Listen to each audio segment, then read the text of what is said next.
all the medical tools available at Metropolitan Medical Center, there is one more powerful than all the rest. Not only can this medical tool diagnose illness, but it can prescribe specific treatment. It can also monitor other machines and direct them through complex procedures. What is this remarkable medical tool?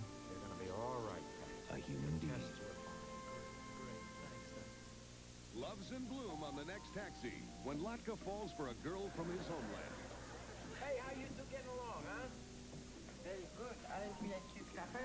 But it falls apart when he starts to joke about the mountain people. Why? Because no one likes the mountain people. Well, I am a mountain person, and this is for my mother, and this is for my father, and this is for my grandma. And the cabbies have to bet. Tonight at 10.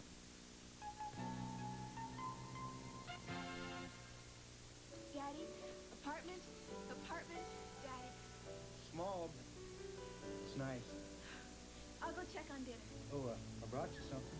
Ingleman, you make me feel special. Well, call it my toast to your independence. Come on, Daddy. You know I'll always need you. Can I still call you Squirt?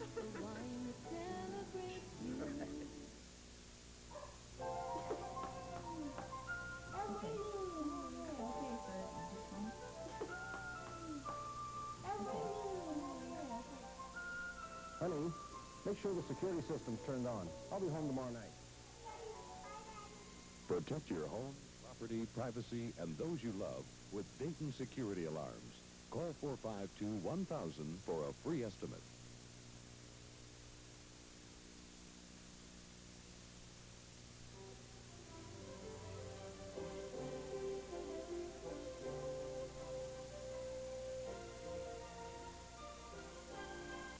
If you like to look through the paper for a car or truck, there's a good chance you won't see any of our ads for Brookdale Ford because we just don't run that many. But if you see an ad that catches your interest, do us both a favor. Cut it out. Minneapolis paper, St. Paul, suburban, doesn't matter. Just cut it out, bring it in, show it to us, then we'll show you how we can take better care of you with the best selection, best price, best financing rates, and the only Ford service and parts departments in Minnesota that are open until 2 in the morning. We'll make sure you won't get clipped. Brookdale Ford, across from Dayton's Brookdale Shopping Center. Hear the light at Audio Innovations. Stunning sound from the new digital audio disc, read by a laser with virtually no noise or distortion. Audio Innovations has more than 10 models of compact disc players to choose from, with prices beginning at less than $500. Audio Innovations also has the best selection of digital discs in the upper Midwest. The best selection of digital audio from the best stereo store in town. Audio Innovations near Southdale in Edina. Come on in, take a seat. We're gonna tell you what the big boys eat. Name is Wheaties, crunchy wheat. Now you know what the big boys eat. Hello, milk, come on in. Jump in, berry, have a swim. Wheaties, Wheaties, crunchy wheat. Now go tell your mama what the big boys eat. Part of your good breakfast. Suddenly, the pain stops. Chloroseptic for painful sore throats. My throat feels much, much better. Suddenly, the pain stops. Boy, that's quick relief. Suddenly, the pain stops. People are discovering Chloroseptic. Doctors and pharmacists recommend it more than any other brand. That works really good. Chloroseptic for painful sore throats. Suddenly, the pain stops. Don't miss tomorrow night's movie at 7, High Plains Drifter, during Super Macho Week. You know what you are? Just trash. A bottle of whiskey for courage and the manners of a goat. You dirty... I'll kill you! High Plains Drifter, starring Clint Eastwood and Verna Bloom, with limited commercial interruptions tomorrow night at 7 on Channel 9. Your movie, too.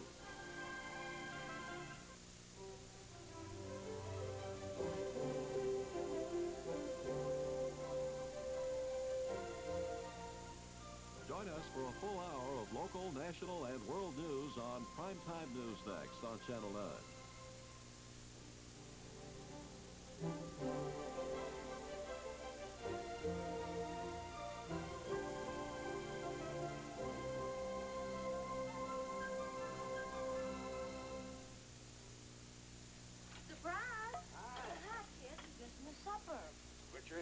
dessert. Did you marry me just for my mama's blue ribbon cooking? You mean my Crisco cooking. Now take that lime chiffon pie. It's Crisco that makes the crust so flaky, even on the bottom. And that's what makes Crisco pies taste so good. And son, you'll never taste anything better than your grandma's Crisco cooking. Unless he marries the Crisco cook, right? Look for my Crisco recipes in your favorite woman's magazine. Crisco will do you proud every time. Sharp introduces its Computer to Go, the PC 5000.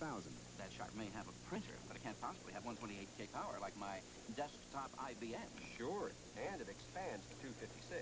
That Sharp can't possibly do word processing and communication and spreadsheets like my desktop IBM. Sure. With bubble memory program. Well, what doesn't it do? It doesn't stay glued to a desktop. Like my IBM. Sharp's affordable, portable Computer to Go, the PC 5000. From Sharp Minds come Sharp products. If you like picking and grinning and pretty girls, then watch Hee Haw for some samples. Hee Haw, now in our 15th year. Sundays at 7. KMSP TV, Minneapolis, St. Paul. From Independent Network News in New York. And the Channel 9 news team in the Twin Cities, this is Prime Time News. Coming up tonight on Independent Network News, the Democratic candidates head down the final stretch in New Hampshire. Amid predictions, the pack will be thinner after tomorrow's primary. Jesse Jackson is trying to undo the damage from an ethnic slur, telling Jewish voters he is not anti-Semitic. A savage winter storm works its way across the country, and we'll tell you about a plan to tack a new charge on your credit card bill. It's being called the most eagerly awaited commercial in history. We'll show you how Michael Jackson traded Billie Jean for a soft drink.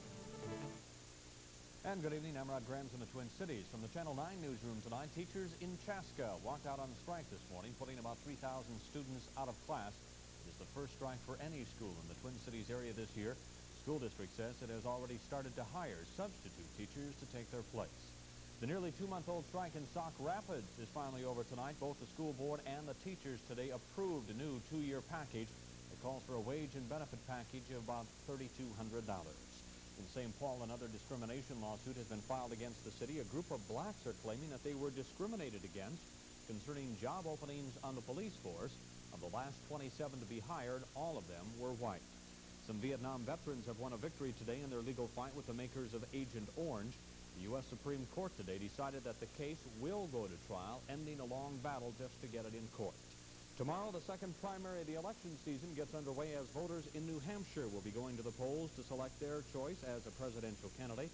Walter Mondale is expected to win as he did in Iowa. And the Twin Cities will be losing another of its landmark buildings.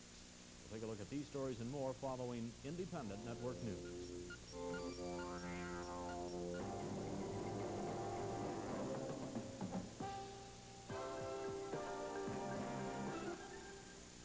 Good evening. Campaign 84 stands on the eve of its first presidential primary. By 8 o'clock tomorrow night, New Hampshire voters will have cast their ballots for the man they would like to see lead the nation through 1988. Tim Malloy caught up with the 8 Democratic candidates as they stumped the state in search of undecided votes. On a crisp, clear Monday in New Hampshire, Walter Mondale put the finishing touches on his rush toward the first primary victory of the election year. That's the way the pollsters see it. That's the way Mondale sees it. I think we're doing well. That's what I feel. About 125,000 New Hampshire Democrats will file primary ballots tomorrow. If Iowa gave us a good reading on candidate strength and frailty, tomorrow we'll flat out shut the door on the weaker contenders. We're going to do very well. Think we will. Yes, sir. John Glenn wasn't supposed to be in trouble in New Hampshire. He hoped to be closing on Mondale by now, but he's been plagued by poor organization here. As Mr. Glenn's fortunes have fallen, Senator Gary Hart has emerged as a dark horse catching full stride. At a rally in Concord, New Hampshire, Hart's confidence was unrestrained. The next First Lady of the United States, Lee Hart. A Boston-based pollster likes the looks of Gary Hart. Mondale has been static at around the mid-30s. He has not moved in any significant way up or down in any survey. And Glenn seems to have settled in at 15. The campaign that seems to be rolling right now is the Hart campaign.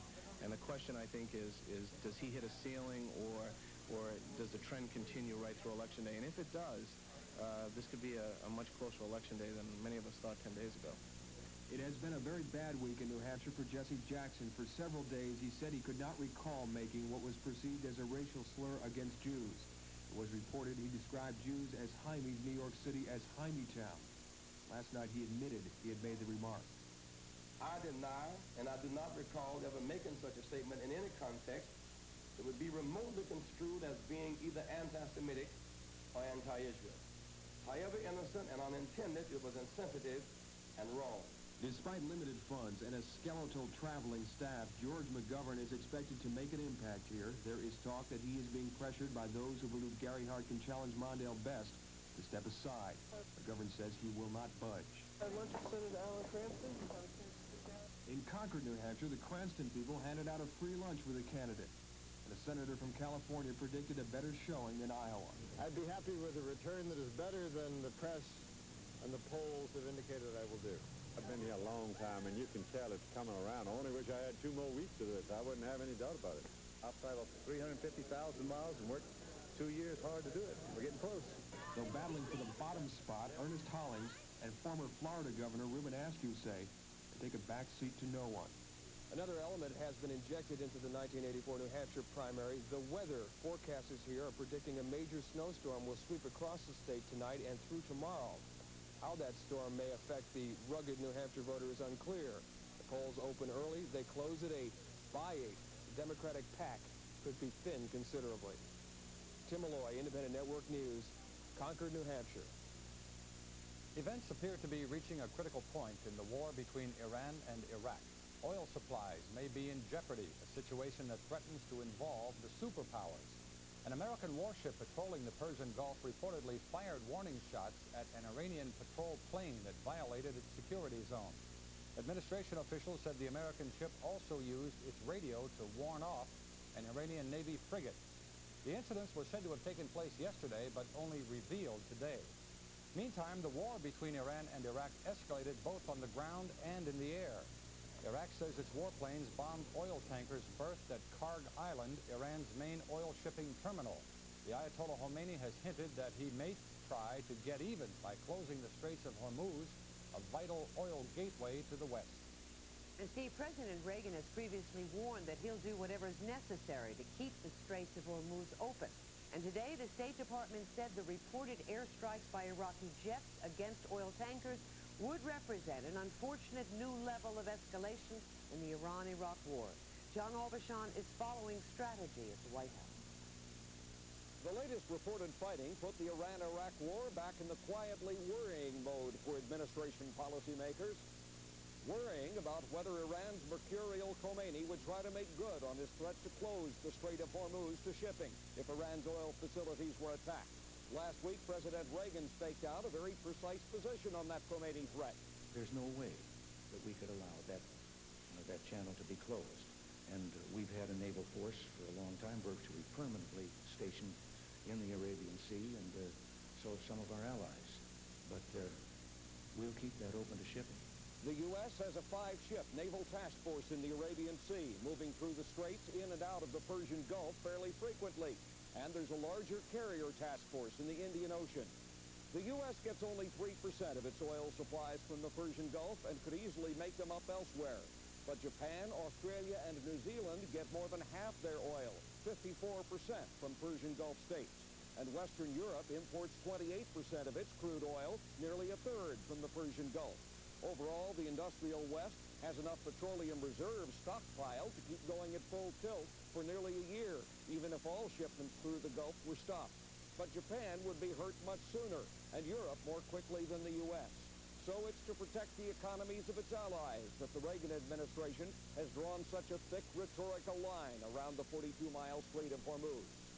Iran itself ships nearly 2 million barrels of oil through the straits each day, producing revenue to help finance its war with Iraq. But Khomeini is seen here as unpredictable, and whether or not he could actually militarily blockade Hormuz, one official speculated that even an Iranian show of force could be enough to scare Western insurance companies into stopping the oil tankers. John Aubuchon, Independent Network News, the White House. Independent Network News, brought to you by Whirlpool and by Fast Teeth.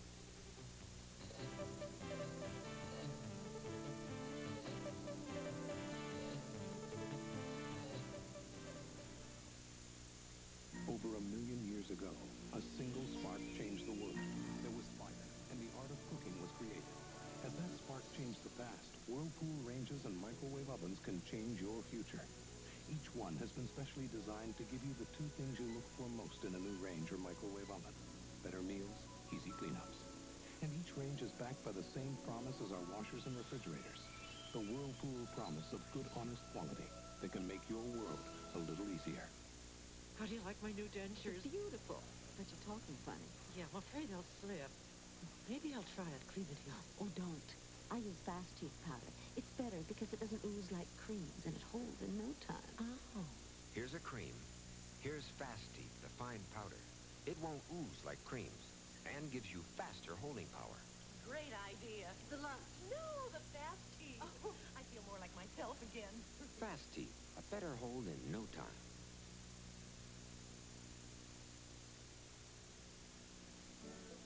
It isn't easy to buy a Saab. Other cars promise the reassurance of status, or the security of practicality, or the panache of performance.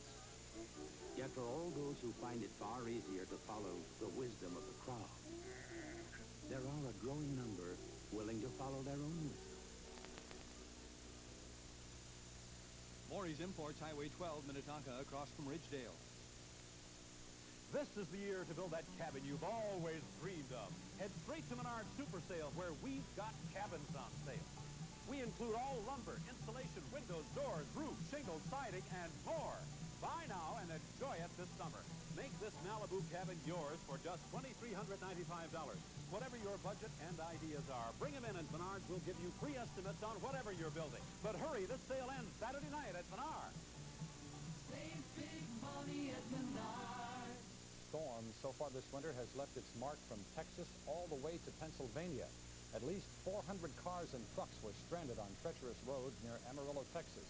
Blinding snow whipped by 40-mile-an-hour winds was responsible for scores of accidents, stranding travelers in remote areas. Police spent much of the day trying to dig cars out of ditches and drifting snow. Thousands of North Texas residents were left without electricity after power lines snapped in near blizzard conditions.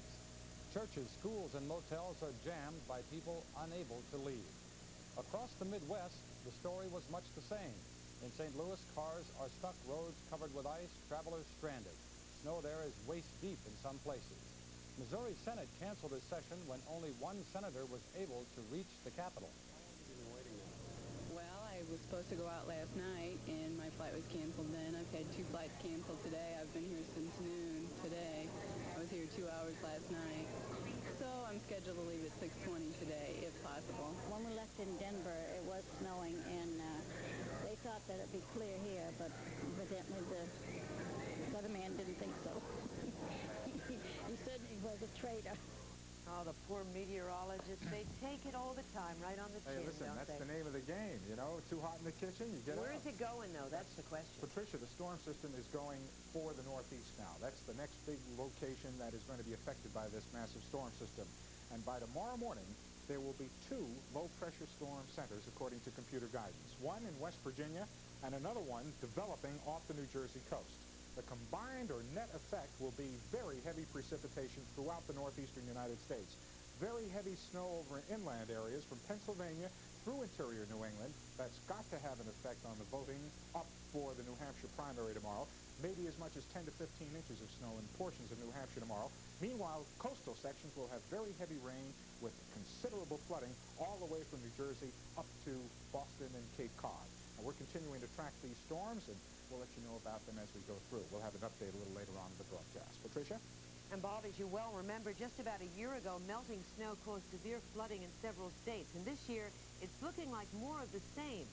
The snowpack in the Rockies is already more than 150% above normal. That means when temperatures warm up, Utah residents may get a repeat of last year's devastating floods. Elsewhere, parts of Colorado, Nevada, Idaho, and Oregon will probably get a good soaking, but there is some good news. Many central states that spent the last spring thaw underwater can expect to stay relatively dry this year. A law barring retailers from charging credit card customers more than their cash-paying counterparts expires at midnight tonight. And unless Congress passes new legislation, easy credit could soon be more expensive. They are known as plastic power. MasterCard, Visa, American Express, and there are others. lets you walk in, pick out what you want, and pay for it with the thought of buy now, pay later in mind. But credit cards are facing a battle on Capitol Hill, a battle over whether credit card users should have to pay more to charge it. The argument is that those who pay cash are subsidizing those who don't, because stores mark up their goods to pay the credit card company fees of 2.5% to 7%. If cardholders lose out, it would mean up to a 5% surcharge on credit card purchases. That dress that cost the cash customer, say $50, would cost the plastic customer $52.50. A lot of smaller stores would be hurt the most. Many say it would probably drive some of their customers away. Bigger stores would face less of a problem. Many of the store owners we talked to didn't have a response about the surcharge. They seem to be adopting a wait-and-see attitude. But on the other hand, most people we talked to seem to have already made up their minds. And the attitude of some of those people was charge it anyway. And if it's only 2 or 3%, I don't think it matters that much. I've traveled all around the world, so I have to travel with a credit card. I can't travel with money. Now they're penalizing you for using them, spending more money. Don't agree with it. I can't afford it. Cash, won't buy it. Credit is really kind of seductive. It's a lot better just paying the cash. I've become a slave to credit cards, and I don't like to be a slave to anything. Of course, banks with Visa and MasterCard and giants like American Express and Diners say their business might drop if there is a fee to use the credit card. But like the store owners, we'll just have to wait and see what happens, and the answer might not come until tomorrow, if then. I'm Lynn Brown, Independent Network News. And tomorrow night, a special report showing how doctors are using computers to create an artificial ear.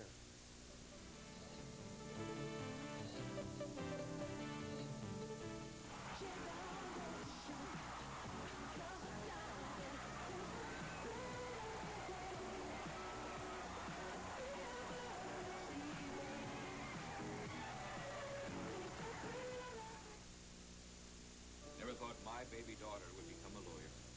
Dad, you always said I could do anything. Well, I said it, but you actually did it. Some coffee?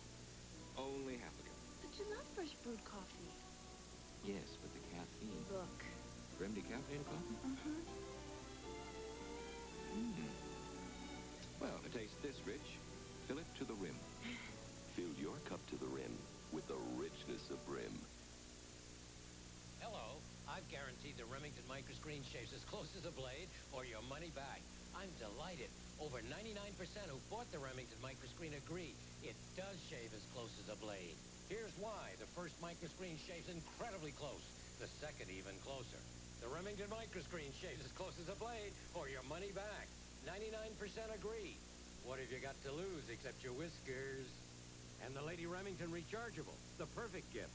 Shaves without a cord.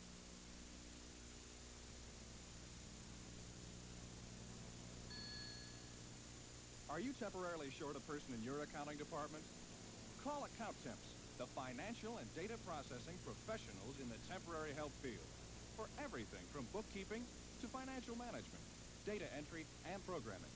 On as little as a half-day's notice, you can have a trained specialist for a day, week, or longer. Call us. 339-5521. Some people do a lot of running to choose furniture. Because furniture that lives up to their expectations of quality always seems to exceed their expectations of price. Well, run no more. Because Gabbert's offers the quality you want at the lowest possible prices for that quality. You'll find your home at a price you can live with at Gabbert's. Of the news is brought to you by MasterCard International. The Supreme Court has refused to overturn a regulation allowing nuclear waste to be transported through crowded urban areas. New York City had claimed that a federal study should have been conducted to measure any possible environmental damage caused by those shipments. The High Court ruled the issue was out of its jurisdiction. President Reagan has apparently not ruled out tax hikes as a way to shrink the federal deficit. Mr. Reagan told the National Governors Association he would consider raising taxes if spending cuts were not enough to do the job. The president reportedly favors tax reform as opposed to a direct increase. Mr. Reagan's remarks on taxes were music to Wall Street's ears. stock market responded with a late rally, closing with a gain of nearly 15 points. Uncertainty over the Iran-Iraq war helped push the price of gold more than $5 higher. Silver was up 27 cents. Well, the pay is terrible and the hours are not much better. But that hasn't stopped a record number of young Chinese women from hiring themselves out as housekeepers. The number of maids in Peking has tripled since 1966, and the number of ordinary folks who employ them has also gone up. Quite a switch from the Cultural Revolution days, when the whole idea of one person serving another was called exploitive and bourgeois. The hottest star in music debuts his latest video today. The long-awaited Pepsi commercial featuring Michael Jackson is being premiered on cable television. Donna Hanover reports on the television commercial that's become a national event.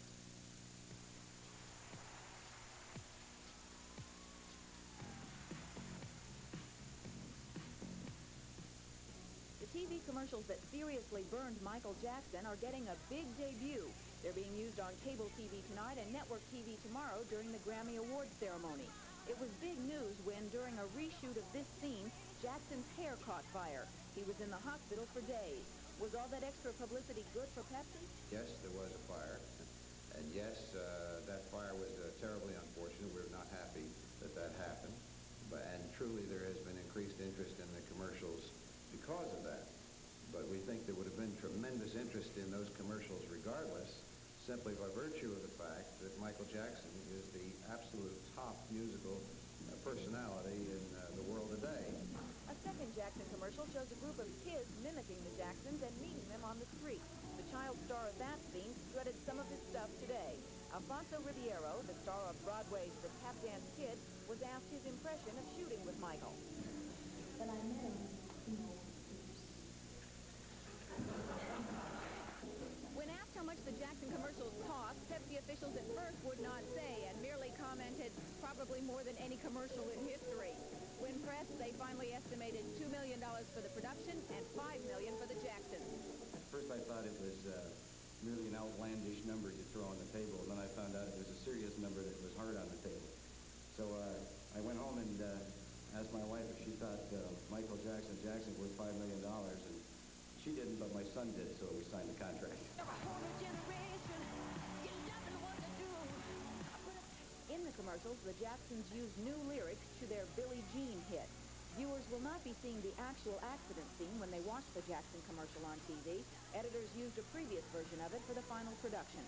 Donna Hanover, Independent Network News.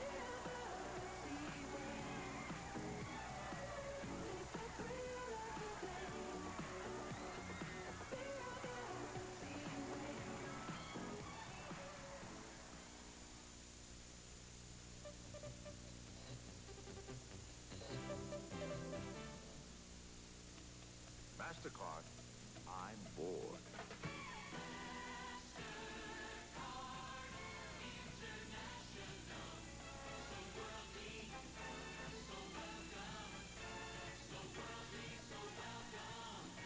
Oh, my interest is piqued.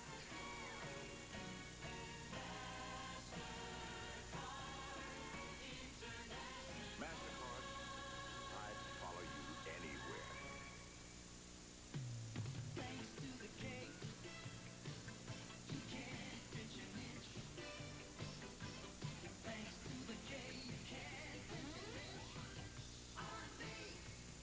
With the help of the 220-calorie Kellogg's Special K breakfast and those big, crispy, low-sugar, high-protein flakes, I can't think of a tastier or better way to start my day. Thanks to the K, you can't pitch an inch on me. Beirut echoed with the familiar sounds of fighting between Muslim rebels and the crumbling Lebanese army. This time, U.S. Marines were safely out of the way aboard American ships offshore. Meanwhile, diplomatic efforts to end the violence stalemated once again. U.S. officials say Washington will wait for some of the dust to settle in Lebanon before deciding on its next move. In Jordan, King Hussein and PLO leader Yasser Arafat held a second surprise meeting today. So far, no details are available. But it follows an initial meeting yesterday when Hussein urged Arafat to recognize Israel's right to exist. That concession could open the door for talks between the United States and the PLO. The U.S. has said all along it will not negotiate with the PLO until it recognizes Israel. Well, Bob, we've heard about the big storm, but it seems that now at least two-thirds of the nation is under sunshine. Yes, indeed. Swift personality coming up for tomorrow in terms of weather these last few days of February. Good evening, everybody. Yes, we're talking about the big storm in the east, but out in the west, we're going to also be able to tell you about some nice weather, and eventually maybe that nice weather will translate itself and transfer itself across the country. By the end of the week, it might be very, very pleasant indeed. Let's take a look at our satellite picture, and there's the story. These are fair weather clouds out in the west. These are mean, angry clouds in the east, and it shows up with two separate areas of precipitation, the heavy snows in the Midwest and the very heavy showers and thunderstorms down along the eastern seaboard tonight. And as that precipitation gathers, you can see the very heavy thunderstorms now close up here on the coast of Carolinas and Virginias. And also, as that rain is moving very slowly northward now, it's bumping into colder air and beginning to change over to snow right into the New York metropolitan area tonight. Look at the temperature contrast now. A very sharp, cold wave moving into the Midwest after all the mild weather of recent weeks. Meanwhile, there'll be an upsurge of very mild air that will save the eastern seaboard from a major snow tomorrow. Temperatures will be rising into the 30s and 40s, but it will be cold enough throughout interior New England, right down through portions of Pennsylvania and into the Ohio Valley for considerable snowfall overnight. And the forecast map tomorrow, accentuating the positive. Indeed, there's a lot of positive because we have high pressure covering most of the western half of the nation. Lovely day tomorrow with sunshine, temperatures well up into the 60s and 70s in the southwest, a few showers dotting the Pacific Northwest coast, while the snow moves into New England and finally tapers off probably by Tuesday night or Wednesday. Down in the southeastern states, after all the rain you had today, a slow clearing trend, but it will be chilly for about the next 24 hours. Maybe a shower or two in southern Florida. Try to make it a good day, everybody.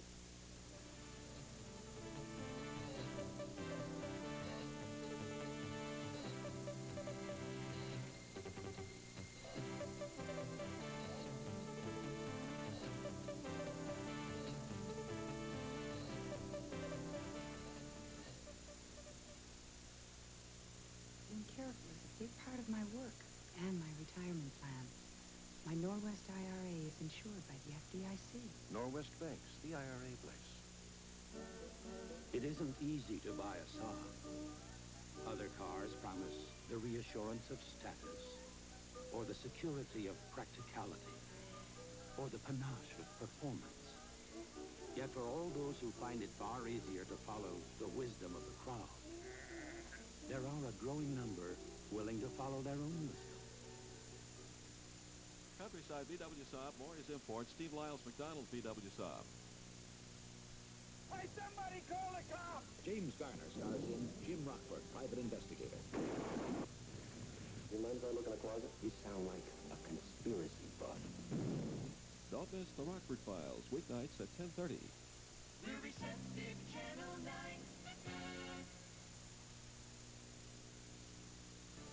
Independent Network News, brought to you by Trim Decaffeinated, by Remington Microscreen Shaver, and by Kellogg's Special K.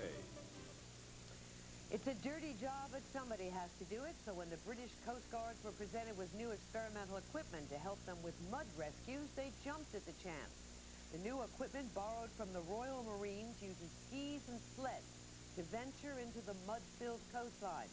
Previously, the Coast Guards used helicopters for their dangerous rescue missions. Big surprise in boxing yesterday. 4-1 underdog puts away the champion rather quick. The WBA junior lightweight champion was Roger Mayweather. And before the fight, I sat down in front of the set and said, I want to see how good this guy is against Rocky Lockridge. 90 seconds later, he was out cold, so answers my question.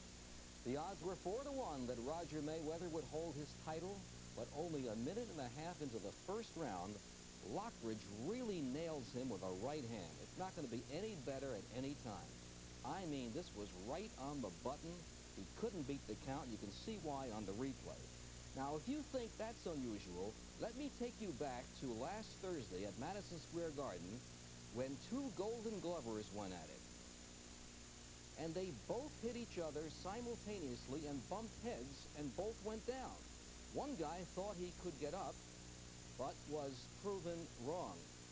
The referee begins counting for both of them. 3, 2, 4, 6, 2, 5. Says you can't. No, you can't.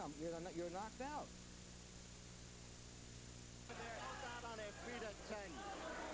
check with the other judges. Whoever was ahead on points is the winner. The replay shows that it wasn't just the punching, but they knocked heads and went down. But under the Golden Gloves rules, there has to be a winner by decision. The winner, right corner, Ferrara. What a great feeling. You get knocked out, when you come to, you're declared the winner. However, under Golden Gloves rules, you are disqualified from further competition in the Golden Gloves because you were technically knocked out. At least he retires undefeated. Steve? That's our report for Monday, February 27th, 1984. I'm Steve Bosch. And I'm Pat Harper. Thank you for joining us.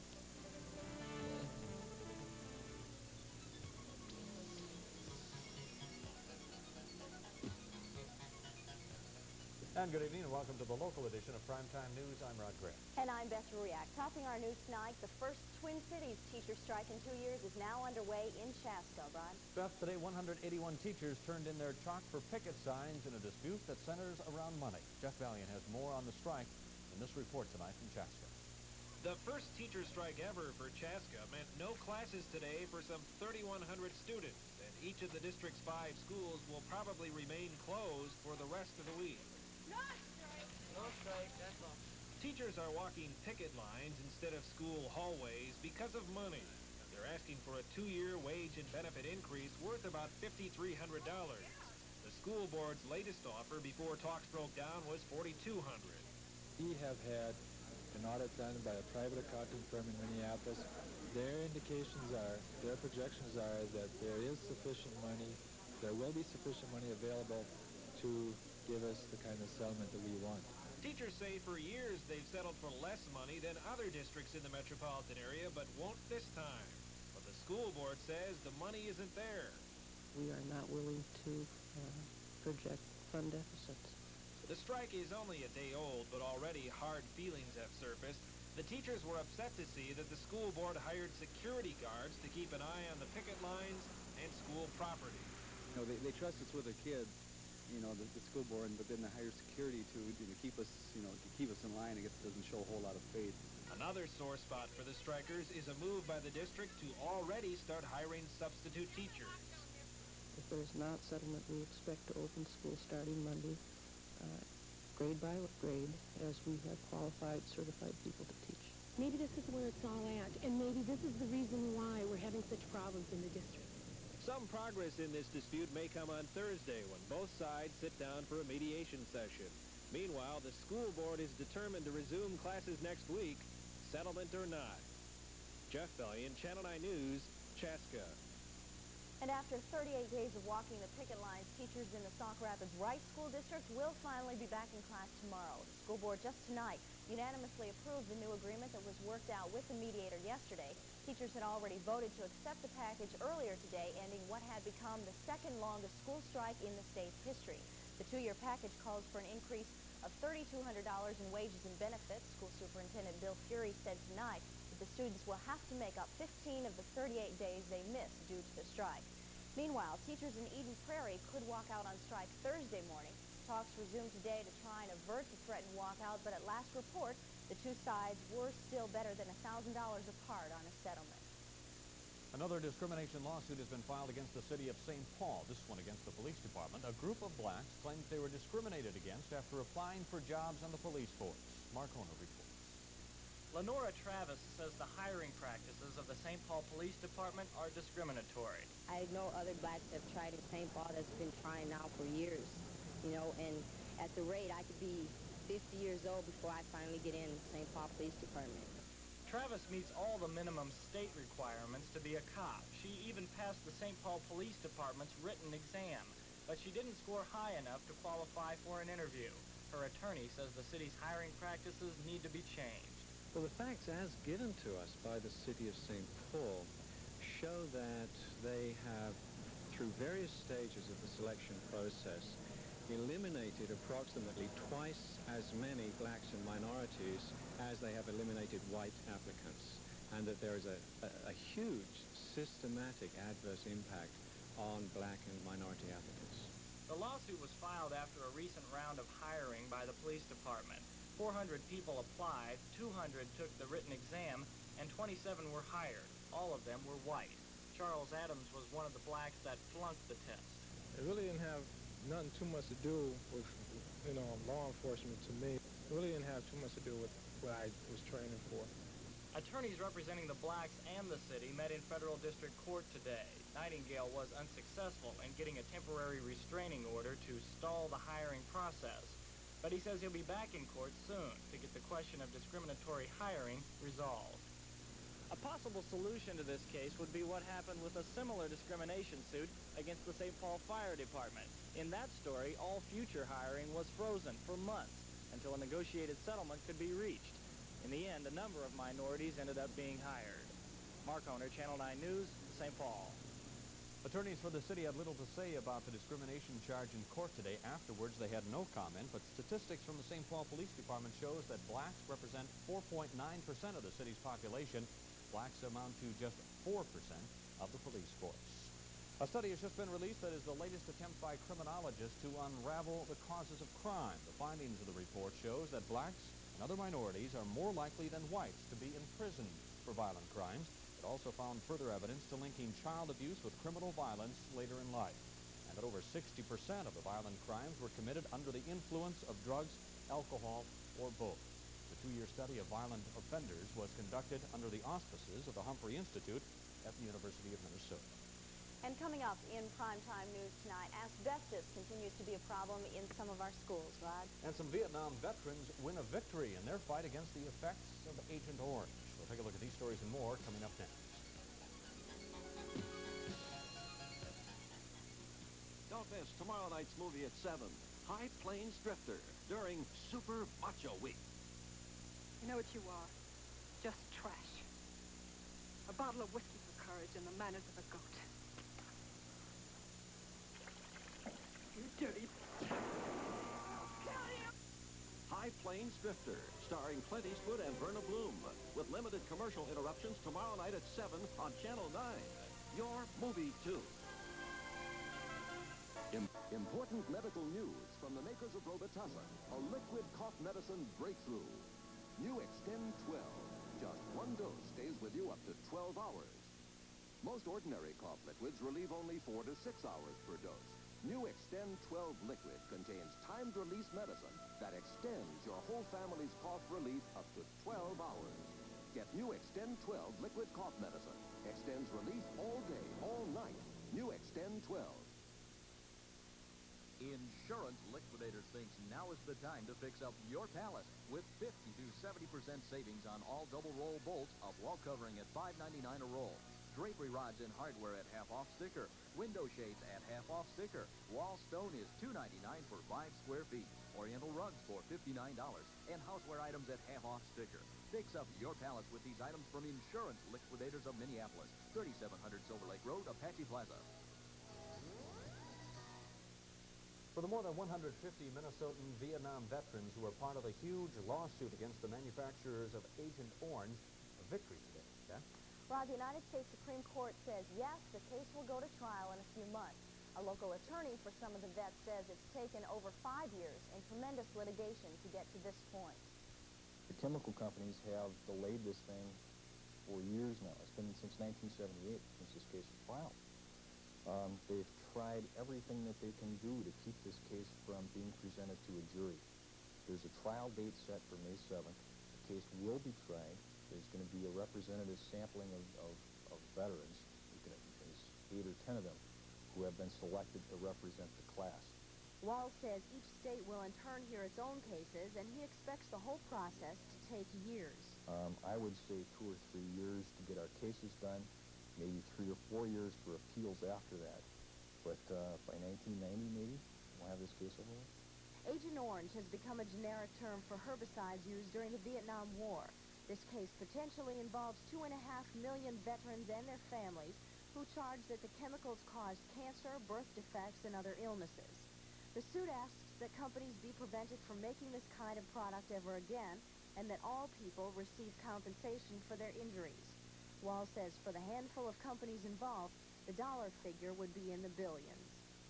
Asbestos, a confirmed cancer-causing agent, continues to be a problem in our schools. A study by the Environmental Protection Agency shows that schools in half of the 102 Midwestern school districts inspected for asbestos health hazards violated federal safety standards. Some of those districts are, in fact, in the state of Minnesota. The inspection has been underway since August. In the six-state area, they found that 50% of the districts have had some violations of the mandatory regulations. Governor Rudy Perpich is in Washington for a couple of days of meetings on the problem of acid rain. The Executive Committee of the National Governors Association is working on a resolution calling on Congress to enact a national program to control the emissions that produce acid rain. But that could also include imposing some kind of tax to help pay for it. If the governors pass the resolution tomorrow, it would mark the first time that they have favored taking some kind of action, rather than just asking for another study on the effects of acid rain. Well, Minnesota's Walter Mondale today picked up the endorsement of another big city mayor. Boston Mayor Raymond Flynn called the former vice president a fighter for social justice. Rod? Well, the mayor also backed Mondale's bid for the Democratic presidential nomination. Mondale is currently campaigning in Boston on the eve before the New Hampshire primary, a primary that he's expected to win. We have more in this report. Walter Mondale moves in some important circles, a cordon of security inside a ring of cameras surrounded by a thick belt of New Hampshire voters. At times, it is quite a crowd. Mondale needs to capitalize on his substantial victory in the Iowa caucuses, 48 of 50 convention delegates. Those caucuses, by all political assessments, are a test of organization, while the primary in New Hampshire is a direct test of popular appeal. That may narrow the gap between Mondale and some of his 7 Democratic opponents. In New Hampshire, the candidates all met again in debate. Unlike earlier debates, this was not a group attack on Mondale, and Mondale, perhaps relieved, has taken to calling this the sweetest Democratic race in recent years. Mondale has not been totally spared by his opponents this week. Gary Hart, trying to solidify the number 2 spot, calls Mondale the Democratic Party of old. Fritz Holling says Mondale promises what he cannot deliver. But Mondale's main battle this week was with President Reagan. Mondale accused the president of leadership by amnesia. The president retaliated at his press conference. I was surprised he knew what the word meant. I haven't any comment to make at that. If that's all he has to talk about out there on the trail to his audiences, why, let him go. This is not a personal charge. It has nothing to do with personalities at all. This goes to the fundamental issue of whether we have effective presidential leadership or not. The Mondale campaign is designed to secure the nomination early. To do that, Mondale needs to start knocking some of the other 7 out of the race completely, and he needs to maintain the gap between himself and whichever candidate is number 2. In our regional roundup tonight, charges of animal neglect are filed against a Minnesota farmer, and Governor Tony Earl of Wisconsin is unhappy with President Reagan. A Bruton, Minnesota man has been charged with misdemeanor neglect of animals, the result of Saturday's seizure of 14 sick cattle. Stearns County deputies were called to the Donald Ostison farm, where they found 24 sick and dead cattle. The Stearns County Attorney's Office says the farmer is facing a maximum penalty of 90 days in jail and a $700 fine. In Wisconsin, Governor Tony Earl is not happy with President Reagan. Earl says the president spent only 30 minutes today with the National Governors Association in Washington and allowed little time for questions. The governors did tell Reagan that unless the federal deficit is reduced, economic recovery will be sabotaged. Earl says he would like to see cuts in both defense and domestic budgets to bring those numbers down. And in Iowa, a top official of the Meatpackers Union has predicted further strikes in the industry in the wake of a recent U.S. Supreme Court decision, making it easier for companies to break union contracts by declaring bankruptcies. He says the decision is probably a factor against peace in collective bargaining. The value of farmland here in Minnesota fell by about 10% last year, and that could create some money problems for farmers this year. Larry Hoshin, an economist for Farm Credit Services in St. Paul, says it's possible that a large number of farmers might have problems in borrowing money this spring for operating expenses. In some cases, he said, farmers trying to apply for new financing might find that the equity in their land has simply disappeared. Well, in weather tonight, another major winter storm is crossing parts of the United States, but luckily Minnesota is outside that area. It has swept eastward now, if you've been paying attention to weather reports, and what's left behind, some cold northwesterly winds. We'll tell you all about the colder forecast right after this. I feel sick. 4 pancakes, 6 sausages, and 3 eggs are inclined to have an adverse effect on your body, Rich. Not the pancakes, it's all these greasy dishes. How are we ever going to get them clean? Let's not panic. We've got Dawn. Look, Dawn scatters grease. It fights hard to take grease out of the way. Help keep it away. See, Dawn got the grease. Look what I found on the move. So wash it. After 4 million greasy dishes, this looks as good as the one you washed earlier. And my hands don't feel greasy. Grilled trout. Who's gonna clean them? I clean the dishes. And you clean the fishes. Dawn takes grease out of your way. Writing is a coffee lover's dream. That pays for 4 cups. Of course, I drink High Point decaffeinated. I can do without caffeine. So can you. But flavor, never. Delicious. You see, High Point has a special way of capturing flavor. Deep brewed flavor. That's what every coffee lover wants, right? Deep brewed flavor. I think you'll really go for it. Deep brewed flavor makes High Point the coffee lovers decaffeinated. You're gonna love it.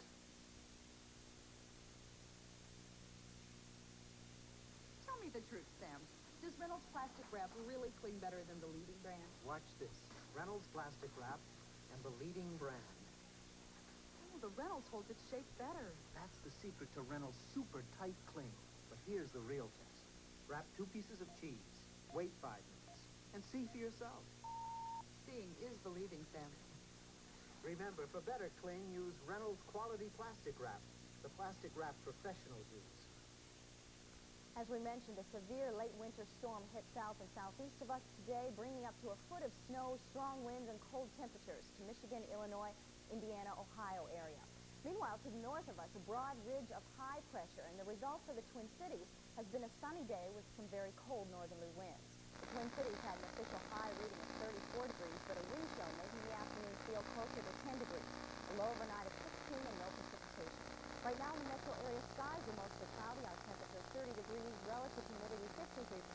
With northeasterly winds at 17, we have a wind chill of 6 above.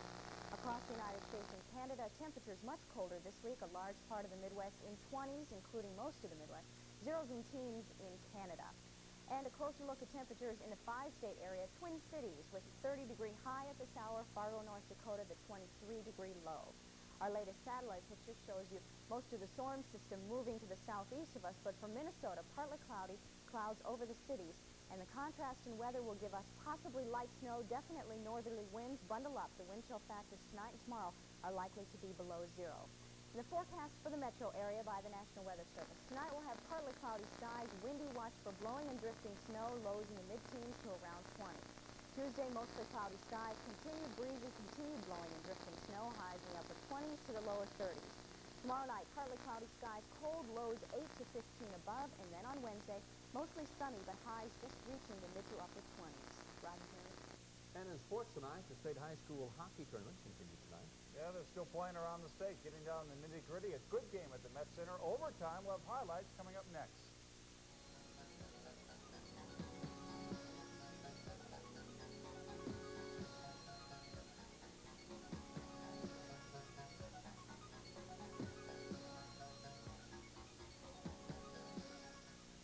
Just a few more days of Menard's super sale with over 2,000 rolls of carpet in stock and in our warehouse. Beautiful Saxonies, carved Saxonies, cut and loop, and level loop. Right now, Menards has a special deal on jute bag carpet. With every square yard of jute bag carpet, we will give you Twilight carpet cushion free. You can't beat that. Free cushion with all jute bag carpet till closing time Saturday at Menards Super Sale. Save big money at Menards. Digel tops plain acids. We proved it in recent laboratory tests. Cutting the yellow top off a Digel tablet illustrates the results. Without its top layer, Digel consumes as much heartburn-producing acid as plain acids like Rolaids. What's more, Digel has the yellow top and gives you the fast gas-calming action of simethicone. Conclusion: when you want more than plain relief, Digel tops plain acids. The state hockey tournament continues, marching toward the finals, which are coming up at the St. Paul Civic Center. The sectional semifinals started tonight, including 2 matchups at the Met Center. Jim Gillen has a report on Game 1. Fifth-seeded Blake had already pulled off one upset, knocking off Wilmer, and though they were outmanned tonight by top seed Jefferson, they served notice early that they would not be pushovers tonight. Sophomore Randy Barry tied it for the Bears 1-1 at 11:25 of the first. Jefferson regained the lead 2 minutes later on this goal by Tom Carlson, and it looked like they would take a 2-1 lead into the dressing room at intermission, but with just 6 seconds left in the period, another sophomore, Trey Toomey, scored after a fine individual effort to make it 2-2. The lone goal of the second period gave Blake its first lead. Senior Walter Barry, number 8, beat Jaguar goalie Scott Spangberg, and the upset looked promising. But halfway through the third period, Mike Finnerty, a junior, number 19, scored his second goal of the game off the rebound, and the game went to overtime, tied at 3. Blake narrowly missed the winner in the early going, but the stronger Jaguars finally asserted themselves. They kept steady pressure on junior goalie Tom Nelson. He made great saves all night, but finally junior Mark Brandt put the winner past him 4 minutes, 48 seconds in. The pandemonium pileup ensued, the first of many we'll see in the next couple of weeks. Jefferson now awaits the winner of the Kennedy Southwest game in the final of Section 5 Saturday afternoon. Jim Gilliland, Channel 9 Sports. Well, that second game from the Met Center between Bloomington Kennedy and Minneapolis Southwest has just started. Now, in other games tonight, in the high school playoffs, White Bear Lake, a winner, and Spring Lake Park is getting creamed by defending champion Hill Murray in the third period. St. Paul Johnson, a winner tonight, and Rosso is leading in the third period. It is 6-2. The Gopher hockey team has jumped the first hurdle in the WCHA playoffs, a weekend sweep of Colorado College, putting Minnesota in the semifinals at North Dakota this Friday and Saturday. 100 tickets for those games go on sale 9 o'clock tomorrow morning, if you can wake up that early, at the Bierman Building on the university campus. The North Stars already leading the North Division by 11 points and just about iced that title if they play well this week. 4 games against divisional teams, St. Louis twice, then Chicago and Detroit. It all begins tomorrow night against the Blues in St. Louis. Minnesota coming up with one of its best games and only win in weeks Saturday night, and they beat Buffalo 5-1 at the Met Center. The Sabres returning home tonight against arch rival Boston, and the Bruins stuck it to them. This tied the game. The power play goal in the first period by Tom Fergus were tied at 1. Then in the third, another power play goal. This time Barry Pedersen in front gets the rebound. He puts it in to make it 2-1.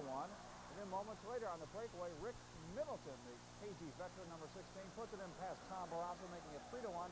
Meanwhile, on the other end, a nice night by Pete Peters in the Boston net, 3-1, that final score. Nevertheless, the Bruins still trail the Sabres in the Adams division by 4 points. Another game tonight in the NHL. Edmonton is leading Winnipeg 5-3 in the second. The Minnesota Strikers are trying to finalize their player roster before training camp opens at the end of March in Florida. The Strikers trading defenseman Dan Cantor to the New York Cosmos today for another defenseman, Mike Jeffries, a number 1 draft choice, and next year. And Cash Jeffries, by the way, played at Duke University last year. He won the Herman Trophy, which is significant as the best collegiate player in the country. He was a first-round draft pick of the Cosmos and a native of Bethesda, Maryland. In baseball, Al Oliver has been traded from Montreal to San Francisco. He's an outstanding hitter, a .305 average for his career. The Giants sending a mediocre pitcher, Fred Braining, to the Expos along with a player to be named later. Baseball season starts in 6 weeks, and most people wondering how many years will the Twins be in Minnesota. Team president Calvin Griffiths maintains he wants the team to stay, provided, of course, enough fans show up at the Metrodome this year. If not, the Twins could end up in Tampa, St. Pete, Denver, Indianapolis, New Orleans. Several cities are seeking a Major League Baseball team and better an established franchise than an expansion one. The United States Football League is finishing its first weekend of its second season. The USFL hoping the signing of several players from the NFL will pay off. Quarterback Vince Evans was one of those, the former Chicago Bear, now playing with the Blitz. And Evans rolling out tonight against defending champion Michigan. Mark Fields catches this pass to give Chicago a 3-0 lead as they hit the field goal from that point. But the Panthers storm back. Bobby Hebert on the rollout, his first pass of the season. 50 yards to go for a Michigan touchdown to Derek Holloway, and the Panthers go on to beat Chicago that final 20-18. By the way, Edwin Moses tonight won the Sullivan Award as the AAU Athlete of the Year. Okay, thank you, Barry. Coming up next, the Twin Cities White Castle may become a National Historic Building.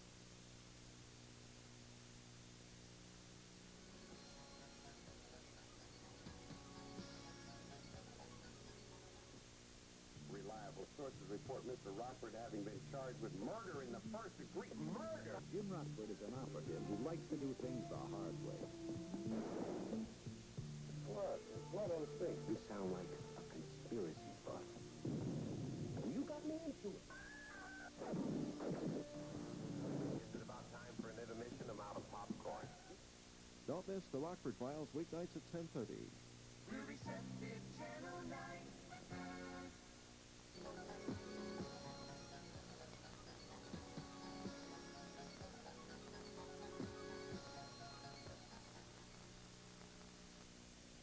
This year, like every year, rootworms will go after your corn. And so will corn borers. And this year, like every year, you'll be treating for rootworms. So when you do, why not use the one at-plant insecticide that gets rootworms and gives you a head start in the fight against European corn borers? This year, use Furadan insecticide before rootworms and corn borers eat into your corn and your profits. A landmark will soon be disappearing from downtown Minneapolis, the old White Castle restaurant. But the building won't be disappearing altogether. Some preservationists are moving the structure to protect its historical significance. Janice McDonald has the story. Long before there were Whoppers and Big Macs, there were White Castles. The Little Burgers have been an institution in the Midwest since 1921. History buffs think the porcelain and steel buildings where the burgers were sold are institutions as well. Only 6 of the original 55 remain. So when the Minneapolis White Castle on 4th and Central was designated for destruction, the Historic Preservation Commission came to the rescue. The commission wants the castle placed on the National Register of Historic Places because of the role it played in developing America's fast food. Kristen Wilson of Calamity J Construction Company was asked to help save it. Well, I believe that this is an architecturally significant building. It is not great art and it is not great architecture, but it is a piece of Americana which we don't want to lose from, the face of the earth. There's only 6 buildings like this left in the country and only 1 in Minneapolis. The buildings were designed to be portable. In fact, this one saw 2 other sites before coming to rest here in 1950. Calamity J has budgeted $65,000 to move it again and renovate it to be a showroom. White Castle made its own contribution by selling it for just $10. After all, this building is a symbol of what White Castle stands for. It was a copy after the Chicago Fire Tower and the battlements and all, and that's where we got it from. And the white always stood for more or less sanitation and purity, and the castle stood for strength and durability. White Castle had closed the building in the name of progress and opened another one just 2 blocks away. For those who used to frequent the old castle, things will never be the same. I don't much feel like doesn't have the charm of the old one. I mean, this one was old, but it was clean, and it was pleasant, and it had a long tradition.